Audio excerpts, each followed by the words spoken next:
because the guy was canceled, and people, they wanted to make sure that they spoke. They wanted to make sure that they were heard.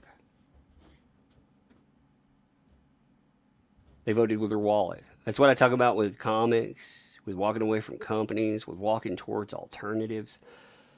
You speak with your wallet, and people have spoken with their wallet about that. It makes sense. Like that gets noticed too. You notice when that got articles because it was so shocking. People were talking about perfume. I mean, like when do you hear about perfume? When do you actually hear about fragrances? When do you care about that? Oh man, crazy stuff. But yeah, every defender of this guy, killing projects, they got something new. Warner is going to try something new, and I thought this was a fascinating thing too. So Warner Media is going to test 3 new audience measures. They said they want a new yardstick to measure audiences. Now, you know why they're going to do this? They want to get around Nielsen data. They're saying Nielsen, they have things to say about us that, well, it's not that good because, they think we suck. So what we want is we want another yardstick to determine whether or not we're doing a good job. I thought that was fascinating. Like I said, they're telling you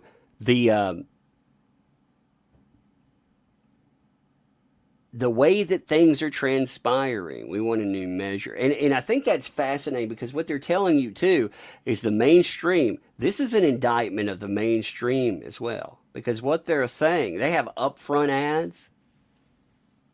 They want to know how to get those out there where they work. Mainstream media is dead. All the shills in the damn world. Like it's very telling when I can put out a video that is just doing like the lowest on the channel, it should get 10% of my audience size. So an article that they put out that they sponsor and spend hundreds of dollars for may get 0 traction through the mainstream media unless it's connected to something like a JD or a mess out there. But places like this, where you just talk about things. Now again, though, they want to get around the Nielsen data. And Nielsen data, Nelson. The Willie Nelson data. They want to get around the Nielsen data because they're failing in a lot of ways. They know they are, but I think that's kind of funny. That's an indictment of the entire process, the indictment of them. It tells you that they're not effective. Their money is not being spent correctly, and they need a new shtick. I think that's, like I said, I think that's fascinating.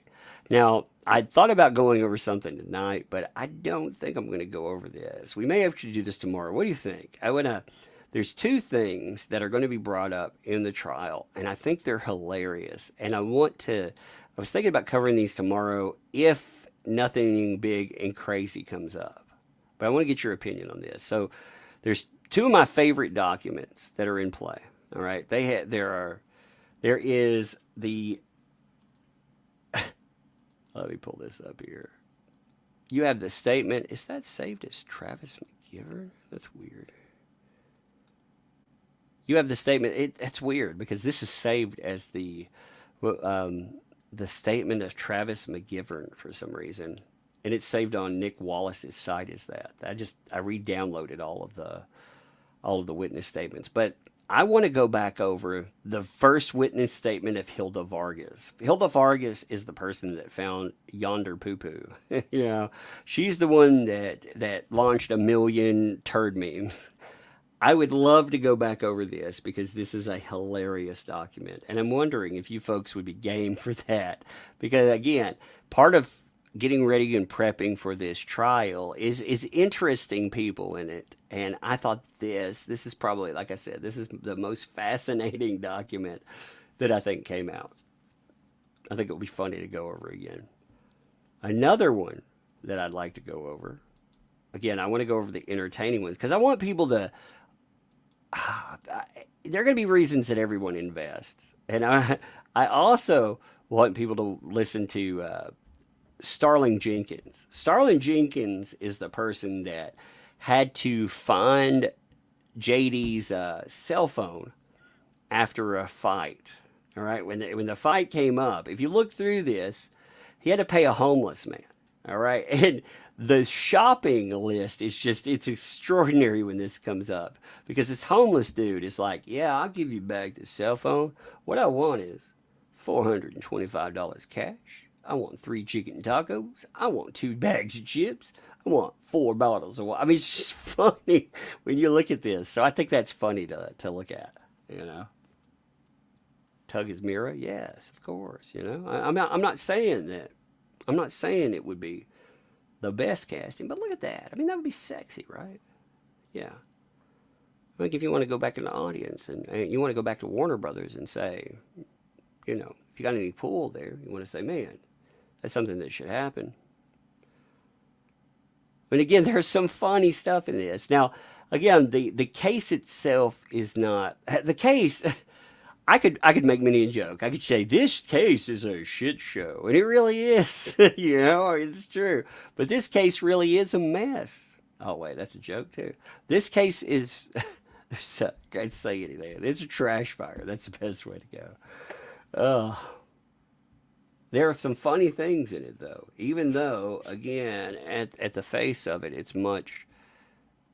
bad too. There's bad stuff in it. Guns down. What's up? Things for the two. Hollywood slowly burning to the ground. More please. I know. Isn't it astounding? In the last few months, Hollywood it has taken lumps. What's attached to that too is you have both sides of the political divide wanting to burn down Disney. You have people, again, I don't want to get into the reasoning, I don't want to argue it on this channel, but you have both sides aiming for totally different reasons. But they both hate Disney. I wish they would come together but they're all they're asking to boycott Disney at separate times. 2 weeks ago you had the Democrat led opposition to Disney. Then this week you have conservative led. Again, it's a mess. And Disney, you have to remember something about these companies. That Disney, they make all of their money off of parks and recreation. They don't make their money off streaming. Streaming is not profitable at all yet. Like you hear about, well, they made this money or that money, from X movie. Okay, well, the thing you have to remember though is when it comes to their baseline money, subscribers, they noted that they didn't expect profitability until 2024, and that's with sustained growth like you saw in the beer bug. That's just not going to happen. The growth is stopped for a lot of these platforms. They're more and more desperate. That's why they keep like Warner Brothers. I don't know what they think they're going to do. HBO Max is not growing, not like they want it to. It grows somewhat, but why do you need? They're like if I wanted HBO Max, there are 4 series on HBO Max I would watch instead of investing $20 a month. When I go out, I look at it as year-end goal. Okay, I'm going to spend, let's just say, $200 to $240 on HBO Max in a year. What would I watch? I'd watch The Sopranos. Okay, well, I can buy the box set of The Sopranos. I found it for $46 Blu-ray. Okay, The Wire. I found the entire Wire set for $50-something. Again, you see where that's going. I mean, when you put it all together, you can pick up the few shows that you want, and then if there's a movie or two that come along, well, for me, I'm not going to pay for that.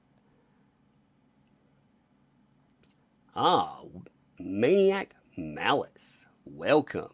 Also, thank you for the membership, and welcome to Tugs Thugs. Appreciate that.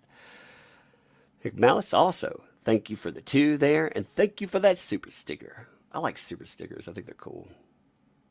But anyway, so we'll probably go over that stuff. Let me talk about the comic one more time, and then I think we'll probably close. I'll see if you guys have anything else that you want to discuss or, say with there. I'm going to go over to Michael Bancroft's channel tonight, too. It will be at, I believe it's at 10 o'clock my time in about 2.5 hours. Let me see. I got to check and make sure of the time. Just give me 1 minute. Excuse me there.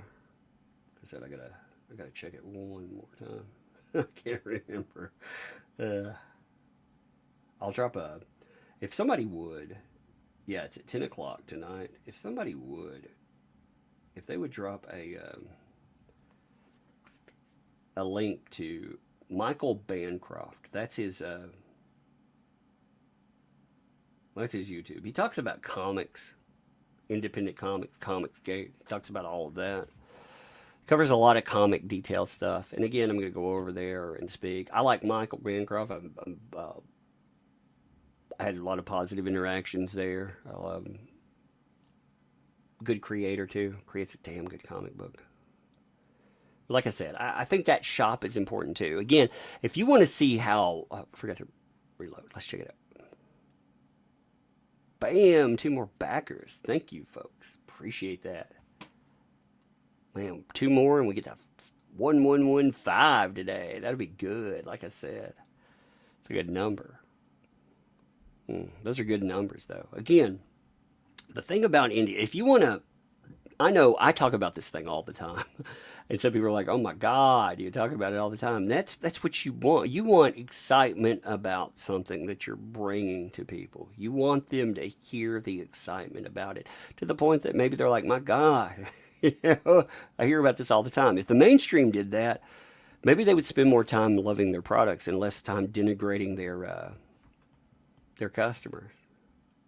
Again, I don't care why you buy it. I don't care if you get it because you love it. I don't care because you get it because you want to use it as a bird cage liner.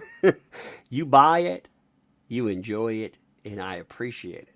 That's all that matters in that. These folks, they act like, again, that they have some license to you. They have some license where they own you. And that is so far from the truth. They should be grateful that you spend money on them. And they forgot that. Hollywood became an institution, or entertainment, really. That includes comics and everything else. It became this institution where you have people that think that just because they create products and they're told by other people that are around, flunkies, PR folks, that they matter, that they do. What I love about indies, what I love about YouTube channel, like here, for example, like I am far from the idea of, oh my gosh, I'm so important. I mean, it just, the reality of that, I'm sitting here in a chair, laid back, being lazy. I got my headphones on, in front of me. I've got some art toys on the wall. I've got a couple of spiders in their tanks, sitting like leisurely climbing around. I mean, again, it's so insane that you would ever think that you're bigger than the audience. But those folks, they buy into it. And when they get to that point, that's failure. The audience, they dictate. The consumer, they dictate. And then when you get to people like Ezra Miller that feel they're so entitled they can choke a fan. That was a fan. A true fan is an alpha customer. They are the alpha consumer. You want them. They are the apex predator of consumers. I mean, you want that person because they like what's out there. That's truly what you should market, because you're marketing.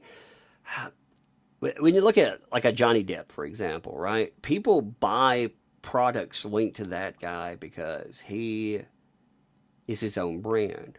He's not just an actor. He's an institution. And that institution spends a lot of time telling you how fans, they rule.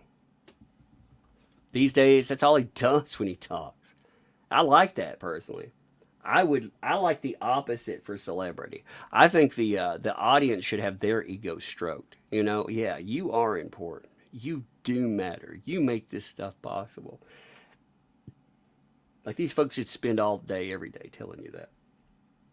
And some celebrities they do that, but not enough.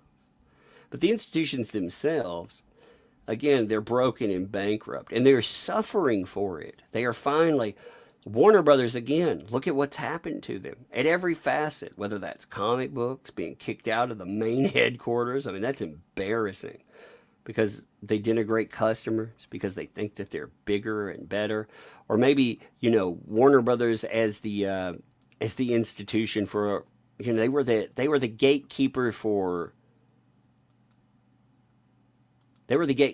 franchises that were amazing. I mean, Harry Potter, like the impact that Harry Potter had was absolutely amazing. I've never been a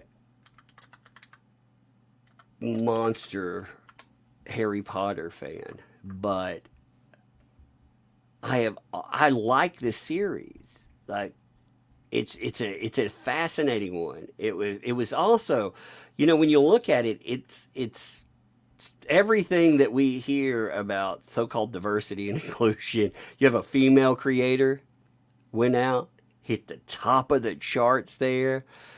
And yeah, people want to cancel them. Now, again, you can disagree with them. You make your mind up as a consumer, but the companies themselves, I mean, look at what they've done there. It speaks volumes. And again, here, I want to pull this up for you. I want to make this point because I bring this up all the time. The discussion about it's a privilege to interact, not a God-given right. All right. That is a real quote, by the way. It was about block botting. If you don't know what block botting is, if you've never heard of that, if you go on Twitter sometimes, what you'll find is that people, they get blocked by the thousands or the tens of thousands sometimes. You get put on a list because, oh my God, like if you follow me and somebody doesn't like me, they don't just block me, they block every one of you. And oftentimes they'll block every one of you, then unblock me so they can talk shit with their audience out there and make it look like nobody is like, oh, look, nobody cares what they say because, they're petty and vindictive. But this is a discussion about block botting. All right. And in this, he said, yes, chains bots sometimes result. This is Mark Waid. He is a huge comic creator attached to some of the biggest franchises out there. And he's saying block bots or chains, they sometimes result in unfair situations where a genuinely civil fan can no longer follow a creator on social media. But that was a privilege to begin with, not a God-given right. It is a privilege to interact with them, not a God-given right. So even if you did nothing wrong and somebody decides to treat you like trash, suck it up, Buttercup, because you deserve it. Like, can you imagine that with any other? That tells you an industry has problems. That tells you that an industry is absolutely broken when they get to that point. And there are many industries that have gotten to that in entertainment. Entertainment, though, is its own beast as far as people thinking, self-importance. They have this delusion of self-importance. And like I said, we need something better. That's what we want to provide. We want to provide an alternative. I want you to back this, though, because you want to back it. I like the message and everything else, but at the end of the day, I hope that when I talk about it, I sell you on the idea of it. I sell you on the idea that we can do something. We can make something good. And the product, my God, man. I mean, it's freaking, our interiors are just as good as what we do with our exteriors. A lot of times what I mean by that is a lot of times you'll get a nice cover, but you won't get good interior art. Well, look at the art here, man. This is good art. It's quality. Also, when we drive up, when you see those giant numbers, what happens with indies? And I love this idea. So you got a comic, right? No. Well, you backed, and actually because other people are backing too. Now you got a comic and a card. Oh, well, wait, more people back. Now you got a comic and a card from that Star Wars girl, which is a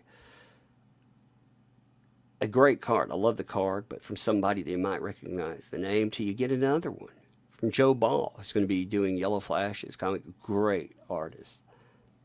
We hit more backers. Well, you got another one. That's from Little Umbrella Girl herself. She has a little card with a little watch that she made. I love that thing. Then we got more backers. We hit another place. Well, we're going to add a postcard for you, too.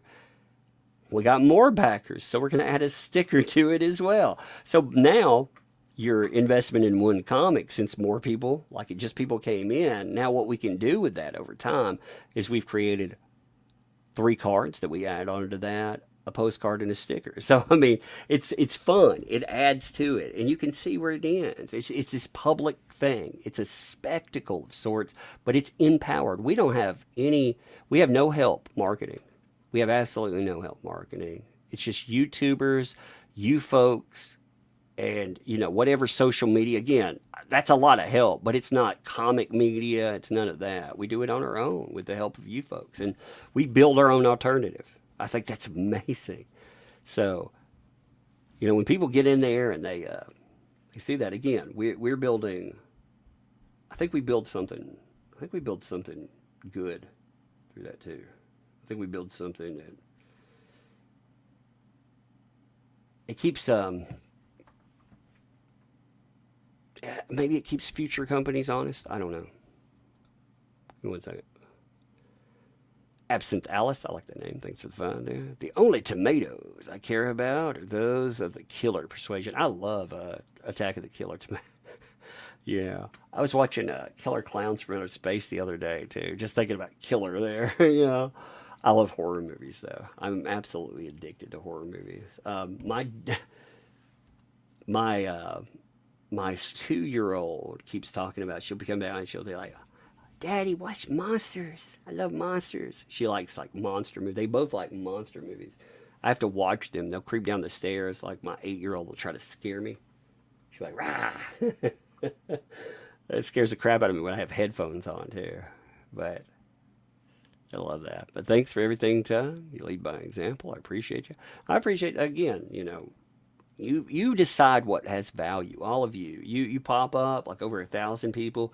Probably, I think there's still 700 some people just listening to me talk. While we're discussing these ideas, and that has value. Like I said, you decide.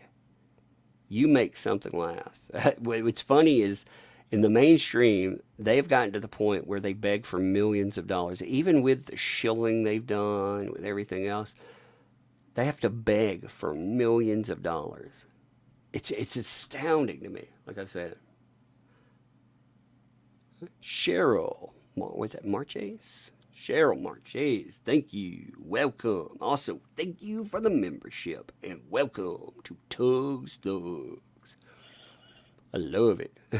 Somebody was asking me the other day. They were like, "Your name on here, it's a." Thug. It's because what's funny is for some reason I couldn't name myself Tug because maybe they took it a certain way, right? But they let me call myself Thug. So I thought that was kind of funny. I had to have 2 names though. You have to have a first and a last name. So I just named myself Thug. Well, here's a funny story too. I was telling you, I keep screenshots of things. Like I keep folders of different items. Like for this case, I've kept a lot of screenshots. The follows, for example, I keep them in their own folder. I keep up with that stuff. Well, I have at the in my computer, I have 2 folders. I have Tug images, it says, and I have the Tug folder. If I saw that with any other thing, I would think, ooh, that doesn't sound good. If somebody ran across that in your computer, they would get something in their brain thinking, yeah, that's what that means. But not for me. I can name things like that. Nobody blinks an eye. I love it. I think it's hilarious. Oh, man. Let's refresh. Ah, 1150. Look at that. That's amazing. Like I said, that's absolutely amazing. I hope people, like I said, you keep backing. We have 3 days and change left on our 30 here. So we're powering along. We're like less than $250 away from 85K. I mean, think about that as milestones. It's nuts. That is absolutely nuts when you get down to it. When we get into the last day, the last 2 days, you usually have like a big backing push, for that last days of the 30. And I mean, it can land on some big numbers. So, I mean, you're looking at a project that, again, it has done phenomenally well. My goal for backing, if I'm being very honest about something, all our projects have hit six figures over time, but my goal isn't that. My goal is 80K for a project. That's what I consider successful for myself. So if I'm just being honest, we've hit our level for success. So I'm happy with that. But as it grows, like I said, I'm happy to see it grow, and I love to do that. Because the like this goal right here, this number means nothing. This number means whether you just to explain Indiegogo for a minute. It's a crowdfunding site. Again, it's not saying you just buy direct. This is we make it, we tell you about it, we'll deliver it at a specific date. We tell you the delivery date because you got to go through the process of finishing creation. You've got to print. You've got to mail. That takes time to get everything together. But this is saying yes, you help us. We'll make this thing.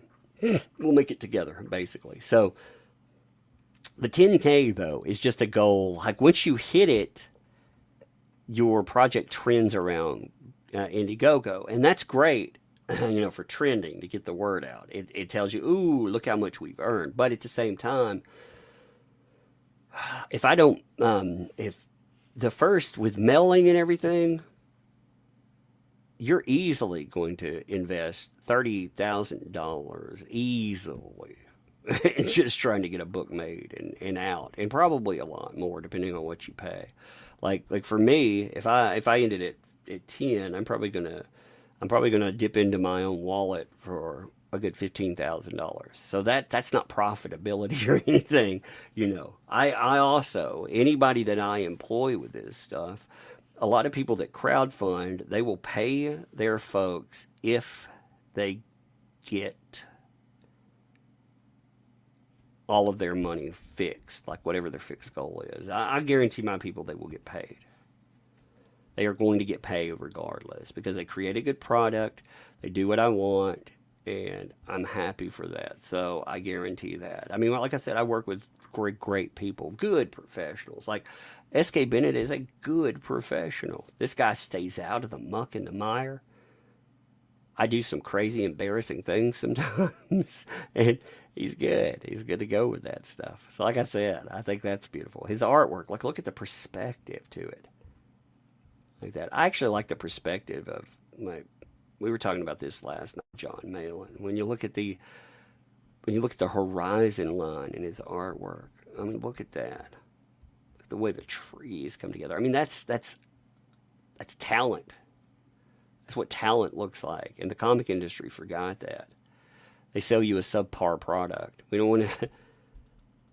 We're trying, as we work through independence, we're trying to learn two things. We're trying to learn, number one, we're trying to get faster at creation, and it's not just making the comic. I want to be very clear on that. It's also streamlining production, print and everything. Print has been slowed down because of the beer bug. If you've never cared about comic books, I think this, like I said, I think it's fascinating stuff just to see, like, I got a crash course and because I never done any of it, and then suddenly I was doing it, so I learned. But when you look at the artwork, like I said, like SK's artwork here. Give me a minute. Let me pull this up. When you look at his artwork, like look at some of the features here. I'm pulling up the newest page. I want to show you. So this new page, like if you look at his detailing, look, you have the little umbrella girl get knocked into the water. You have this splash glare, which I love there. But I mean, look at the detail of the bubbling where you're knocked into the water. I mean, look at the work that is. We also, if you appreciate line art, like when you look at this stuff in black and white, it's amazing to see what it looks like because you see what the artist truly created without the coloring. The coloring adds something to it. It adds something different. And I mean, look at here. Okay, look. You got her getting knocked in. Look. Reflections. I mean, you got all this stuff. Again, he sits down and he tries to think about, and if he looks at it and thinks, man, I want more to it. And like I said, that's amazing. Like he's even thinking, oh man, how look, it's got to reflect.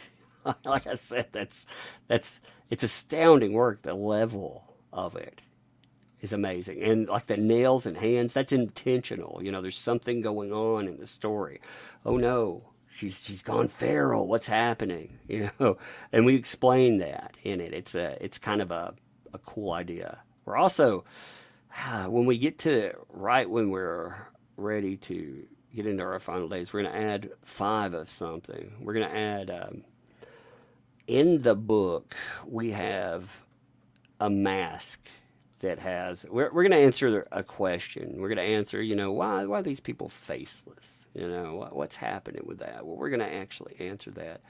And one of the things that we're working with, we're creating 5 masks. I may take a couple. I may take a few to Matsuri as well. We'll have a couple for the kids. I'm gonna have one for my wall, so we'll have a few for ourselves. But we're creating a mask now. The eyes, they've got to be cut. You can see the face. Like this isn't colored in or anything. This is the building of the mall. But look at that. I mean, it's odd. It's exaggerated. It's creepy. I like it. We're gonna sell. We're gonna take the giant bundle with the comic books. We'll charge like $100 for the mask. It'll be about $300 probably for the tier. We'll have 5 to 7. I'm not sure how many we'll make right off the bat. We'll have 15 made total. But again, we have X amount going to the home, And after that, I'll take a few to Matsuri. We'll number them, and we won't make them again. But like I said, I like that. This is made by 666. He makes amazing masks. What we're thinking about doing is when we cut it out, we're thinking about using like red lensing for the eyes. That way, it maintains the creepy, the creepy face. Like if you look at the little umbrella girl, she's got like a horror face. But if you think about it in terms of not a face, but a mask that does something, well, you get into some more detail. That's what I like about SK. Like he's always like working, always helping think of new ways to approach this stuff too. And then, you have other people. Like I said, we care about our project. Our project is more than just going out and, oh, we're going to deliver something. Like that's what you do in the comic industry now. They create garbage. They don't create things that are. There are other pages that have been made too. I mean, we've actually got other pages. I just haven't put them up because, you have like the ghostly allure. I like his designs. When they're looking, like I like his designs for the embodiment of a spirit. You can see where he's working through. He's been working on it. Like I said, we can. I like his artwork though. I like the hook to things. There's also a callback to the first comic book, or the second comic book rather, the first one we worked together with. Let me pull up that page. I like that page. I'm gonna finish up in a minute, but I love talking about comics. I like the art of creation. Again, when you talk to artists, they're gonna tell you a million other things, but what I see here, I don't know. I'm a big fan of looking at it too. One thing that I really like about all of this as well, like when my daughter looks at this, she gets excited about it. And like I said, I think that is kind of awesome. It's not just me. I'm not the one that's like, oh yeah, I like this. Like she, she looks at it and she identifies with our character there. She's like, yeah, I'm the little umbrella girl. I think, like I said, I think that's cool too. But we have a callback here. Actually, I'm pulling up the print file for the book so you can see the callback picture. Takes forever. I gotta navigate all the pictures. I gotta remember which one's which. We have all this stuff, situated in drop boxes. That's another. With YouTube and all of this, like just to run a channel, I never realized that it costs like for StreamYards and everything else. I think it costs $200 and something just to run the channel, and then you have all kinds of other stuff like a website link. Okay, that's another insanity. So anyway, let me show you this. It took me a minute. I had to download it. I'm going to show you this picture. I'm going to compare it. I'm going to show you the kind of the back shout out for it. In 1 minute, I had to download it. So we have a callback, like I said. So in the original book, there was this panel. And I like the fact that in the original, it experimented with, I love this panel. Like you have the little umbrella girl, she's telling a story. She's telling her stuffed animals. And I thought that was a cute. I own this page, by the way. I own the original artwork. But, she's telling her story. She's telling it to her stuffed animals. There's her real artwork she's creating. That was actually her real artwork. He worked in here. So she always has an artifact of that. But we have a callback to that page now, which I like the idea of callbacks. So you can see as you get older, the tractor outside, the house, except it's at night. Look at the detail in the sky, Horizon. I love the way the horizon looks. You have the reflections. Light playing off of it. Reflection. Playing. Playing your switch. This is actually her artwork too. He's worked in there. It's like, hey, get her to write keep out a couple of times. So she put a little keep out signs on there. But you have callbacks. Like I said, you have the small moments in there as well as the moments that, that work into the monsters and the disappearance. Again, you're telling a story, and all the storycraft has. Like I said, I think it's just interesting, the entire process. I think, I don't know how many people find it fascinating, but I've always found the art of creating comic books kind of fascinating. But anyway, I think I'm going to end here. I'm going to give you some sexy toast. Tomorrow, we will cover a few documents. We'll have fun with that. They're probably, the way these weeks have been going, we may have something brand new that comes up too. I'm going to do a final sweep for documents as well. There were a few things that I decided not to cover too, and I'll talk about those. I mean, there's a lot out there. But if you think of something as well, if there's something like a document that you didn't see covered at all, that is a very crucial one, you can write my email too. I'm at granularheaven@gmail.com. You can just go to the about page for my place, hit the contact. I am contactable, but the same, again, granular, one word, heaven, the other word, stick them together at gmail.com. Why that name? I don't even remember. It was a long time ago.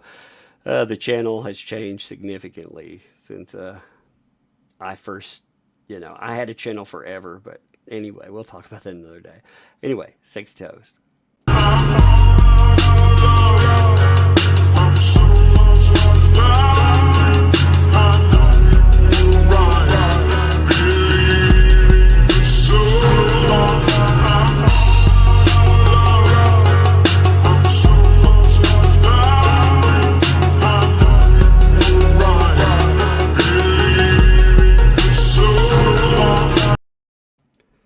All ride. And again, go to Michael Bancroft's channel tonight. And if you like our shirt designs, you can see I'm actually using one over our icon, Guilty, Tiny Tug, Smashing the Hammer Down. We have 2 brand new shirts too. So you can check those out. All profit made from shirts this month will go to the Charitas. So local Charita, of course. But anyway, love you folks. If you find something I haven't covered, like I said, it's big time. You want to mail me, hit me up. Appreciate you.